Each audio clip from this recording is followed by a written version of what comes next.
Bismillahirrahmanirrahim. Assalamualaikum warahmatullahi wabarakatuh. Waalaikumsalam warahmatullahi wabarakatuh. Sekalian, pada kesempatan kali ini saya ingin membahas resume ilmu pengetahuan sosial yang berjudul Ekonomi Kreatif dan Peluang untuk Meraih Keunggulan Ekonomi Suatu Bangsa, yang disusun langsung oleh saya sendiri. Yang saya ingin bahas terlebih dahulu yakni ekonomi kreatif. Apa itu ekonomi kreatif? Ekonomi kreatif adalah sebuah konsep pada era ekonomi baru yang mengintegrasi informasi dan kreativitas dengan mengandalkan ide dan pengetahuan dari sumber daya manusia sebagai faktor produksi yang utama. Konsep ini lebih jelasnya akan didukung dengan keberadaan industri kreatif yang menjadi pengejawantahannya baru-baru ini. Nama ekonomi kreatif muncul di perbankan. Jenis ekonomi yang muncul pada abad 21 ini merupakan kegiatan ekonomi yang di dalamnya mengutamakan kreativitas, bakat, inovasi, serta pemikiran-pemikiran yang dilakukan oleh individu ataupun kelompok guna menciptakan kesejahteraan rakyat. Dengan kreativitas ini dan inovasi, ekonomi kreatif ini dapat menciptakan kesejahteraan rakyat dengan terciptanya lapangan kerja baru, sehingga terdapat lebih banyak lagi kesempatan kerja, dan hal itu dapat mengurangi angka pengangguran di negara kita, yakni negara Indonesia. Selain itu, ekonomi kreatif juga dapat meningkatkan pendapatan negara dan ekonomi suatu negara. Upaya dilakukan untuk mengembangkan ekonomi kreatif.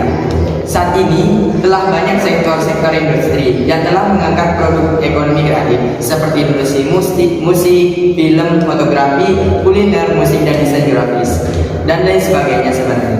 Ekonomi kreatif lainnya pun telah banyak berkembang di Indonesia, sehingga banyak pula yang sudah ahli dalam melakukannya. Namun sampai saat ini sayangnya masih banyak pengangguran dan rakyat kecil yang kekurangan pekerjaan, pendapatan, sehingga dapat dilihat bahwa ekonomi kreatif ini masih belum masuk ke daerah-daerah tertentu. Oleh karena itu harus ada upaya yang dilakukan untuk mengembangkan ekonomi kreatif. Upaya-upaya tersebut tidak hanya dilakukan langsung oleh pemerintah. Upaya tersebut juga dapat dilakukan oleh diri kita sendiri yang sadar akan pentingnya ekonomi kreatif bagi bangsa dan negara kita. Lalu apa saja upaya yang dilakukan untuk alasan mengembangkan ekonomi kreatif? Simak dengan baik. Yang pertama, yakni memberikan intensif pada pelaku usaha. Memberikan intensif merupakan salah satu upaya yang dilakukan untuk mengembangkan ekonomi kreatif. Memberikan intensif ini berarti memberikan kemudahan akses, baik akses promosi, akses dana, pengembangan akses informasi, tren terbaru, akses sarana dan prasarana, akses pembangunan dan sebagainya itu pun termasuk. Dengan diberikan intensif ini, maka pelaku ekonomi kreatif itu dapat dengan mudah mengembangkan usaha-usahanya dan bisa melakukan pengembangan berdasarkan konsep dan rencana yang sudah ditetapkan sebelum-sebelumnya. Dan juga orang-orang yang memberikan akses ini bisa pemerintah, orang yang membangun usaha di bidang ekonomi kreatif, serta pihak yang terlihat di dalamnya. Dan yang kedua, yakni adalah membuat roadmap ekonomi kreatif. Roadmap ini seharusnya sudah disusun oleh pemerintah agar ekonomi kreatif ini dapat berjalan dengan baik dan membawa Indonesia menuju arah yang maju berkembang. Pembuatan roadmap ini sangat diperlukan. Menyiapkan roadmap ini dilakukan dengan cara menyusun serta program-program yang komprehensif. Dengan menyusun roadmap ini, sebagian dari mulai sumber daya manusia, pasar, modal, kualitas, serta desain dapat terbangun dan tergerak dengan tujuan yang jelas pasti tujuannya dan terarah untuk membangun ekonomi kreatif. Yang ketiga, yakni ada mengadakan pelatihan ekonomi kreatif. Sesuatu penting yang dilakukan dalam upaya yang dilakukan untuk mengembangkan ekonomi kreatif adalah mengadakan pelatihan. Pelatihan ini merupakan pelatihan yang bertema ekonomi kreatif. Tujuan dari mengadakan pelatihan ini adalah untuk memberi pemahaman kepada diri kita sendiri dan esensi tentang ekonomi kreatif. Dan yang paling penting adalah untuk membekali para pelaku ekonomi kreatif agar dapat mengembangkan serta mempergunakan ide-ide mereka dengan benar dan terencana. Dengan diadakannya pelatihan, maka ekonomi kreatif akan mampu menjadi generasi-generasi pelaksana ekonomi kreatif yang mampu mengembangkan ekonomi ekonomi kreatif di Indonesia dengan baik dan juga benar. Yang keempat yakni adalah memberikan perlindungan hukum untuk produk ekonomi kreatif. Produk ekonomi kreatif merupakan produk yang rawan pembajakan karena produk-produknya dihasilkan dari ide-ide kreatif dan inovasi yang bersumber dari pengetahuan manusia. Maka dari itu, pemerintah perlu melindungi pada seluruh produk-produk yang dihasilkan oleh ekonomi kreatif. Yang kelima, yakni menyiapkan investor untuk pengembangan. Upaya yang dilakukan untuk mengembangkan ekonomi kreatif yang terakhir adalah menyiapkan investor. Investor merupakan seseorang yang berinvestasi dan bersedia mengeluarkan dana yang ia punya untuk suatu perusahaan. Nantinya dana itu akan diputar untuk kegiatan usaha itu sendiri dalam sebuah bidang usaha apapun. Investor merupakan bagian yang terpenting dan sangat diperlukan. Begitu juga untuk bidang usaha ekonomi kreatif. Sektor-sektor yang ada di dalam industri ekonomi kreatif dapat lebih cepat berkembang apabila terdapat investor yang siap membantu untuk mengembangkan usahanya. Untuk menarik perhatian investor juga, pemerintah dapat melakukan strategi promosi usaha dari bidang-bidang ekonomi kreatif yang dilakukan secara intensif. Itulah beberapa upaya dilakukan untuk mengembangkan ekonomi kreatif yang sudah kami rangkum. Contoh-contoh ekonomi kreatif yang sukses di negara kita. Yang pertama, ekonomi kreatif di bidang fashion. Pakaian merupakan kebutuhan primer bagi masyarakat. Bisnis ini tidak akan pernah lekang oleh waktu. Seberapa maju teknologi, semua orang pasti akan memerlukan kebutuhan sandang dan mengutamakannya. Maka fashion menjadi salah satu bidang yang masuk dalam kreativitas ekonomi lantaran mengedepankan ide dan inovasi yang terus berkembang. Hal ini dapat kamu lihat dengan semakin banyaknya model pakaian yang unik-unik dan selalu berkembang mengikuti perkembangan tren masa kini. Yang kedua, teknologi. Setiap menit, teknologi akan terus berkembang. 10 tahun yang lalu, smartphone menjadi barang mahal untuk masyarakat ini. Semua orang memiliki, mulai dari anak-anak hingga orang tua. Game juga tidak kalah. Semua sudah berlomba-lomba memainkan dan ingin menjadi seorang pro gamer. Maka teknologi juga menjadi salah satu contoh ekonomi yang menitik beratkan pada bidang kreativitas dan inovasi.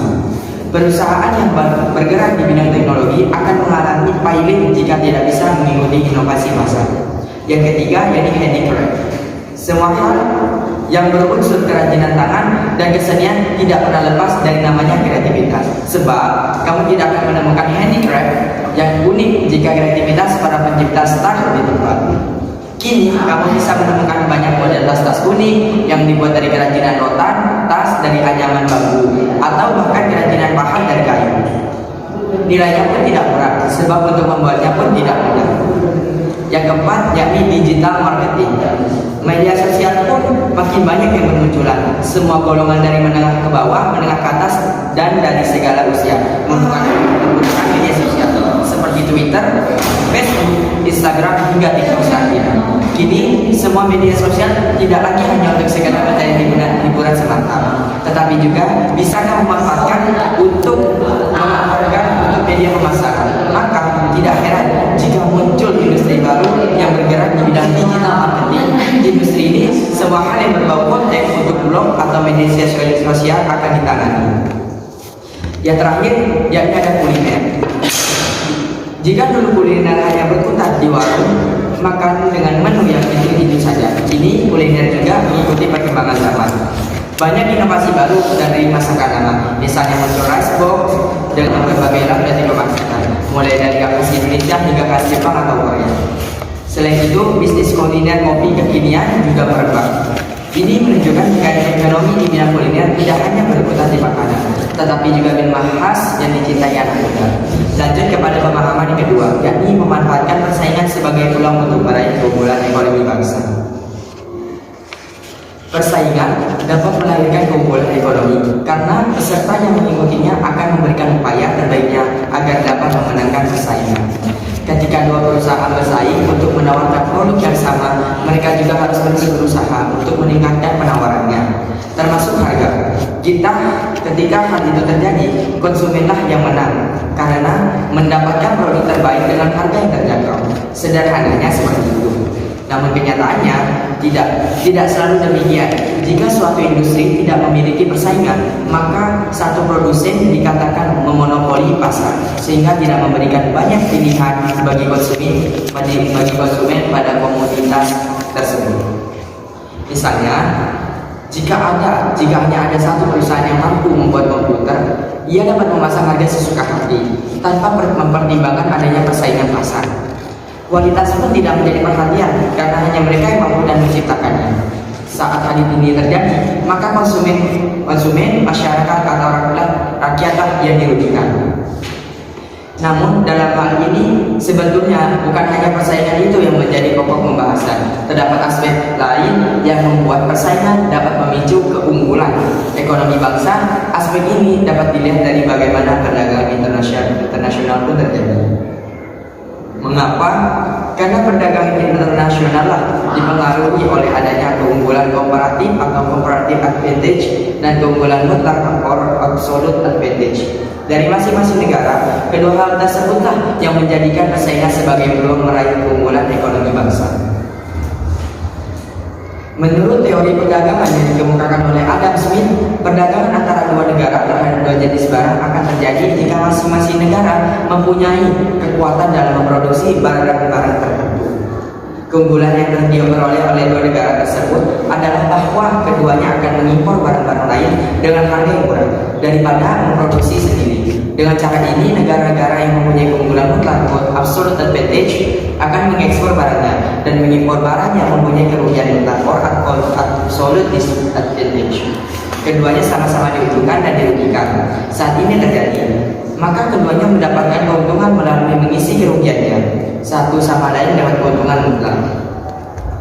Lanjut kepada pembahasan yang ketiga, yaitu tokoh ekonomi. Kalian tahu David Ricardo? David Ricardo merupakan seorang pakar ekonomi politik Inggris. Ia merupakan salah seorang pemikir ekonomi klasik yang paling berpengaruh dengan Thomas Malthus, Adam Smith, dan John Stuart Mill.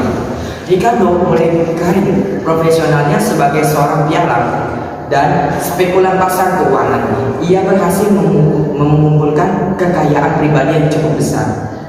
Sebagian besar berasal dari bidang spekulasi pasar keuangan. Setelah pensiun, ia memperoleh kursi di Parlemen Britania Raya. Ia duduk di kursi parlemen selama 4 tahun menjelang kematiannya. Pemikiran Ricardo yang paling berpengaruh dalam ekonomi klasik adalah teorinya mengenai keunggulan komparatif dan teori nilai. Oke teman-teman, mungkin cukup sekian dari resume yang saya bahas barusan. Semoga teman-teman dapat menarik pelajaran intinya satu persatu. Kurang lebihnya mohon maaf. Saya akhiri. Wassalamualaikum warahmatullahi wabarakatuh. Waalaikumsalam warahmatullahi wabarakatuh.